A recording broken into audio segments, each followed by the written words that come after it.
Balita.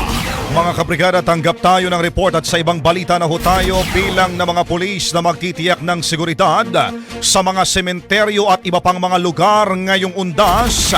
Aabot ho yan sa 31,000. Brigada Kath Austria, ibrigada mo! Brigada. Live report. Nadagdagan pa ang bilang ng mga pulis na magtitiyak ng seguridad sa mga sementeryo at iba pang lugar ngayong undas.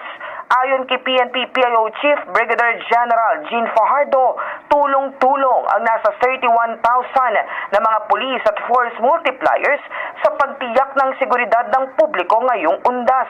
Maliban pa ito sa mga pulis na nakadeploy sa mga lugar na sinalanta ng Bagyong Christine at Leon. Kasabay ng paggunita ng undas kung saan marami sa ating mga kababayan ang nakabakasyon, ipinakalat na rin ng PNP ang kanilang mga tourist police sa mga pangunahing tourist spots sa bansa. Hindi lamang kasi sa sementeryo ang dagsa ng mga tao ngayon, kundi maging sa mga tourist spots tulad ng mga parke, beach at iba pa. Anya, direktiba ni PNP Chief General Romel Francisco Marbil na tiyakin ang kaligtasan ng publiko.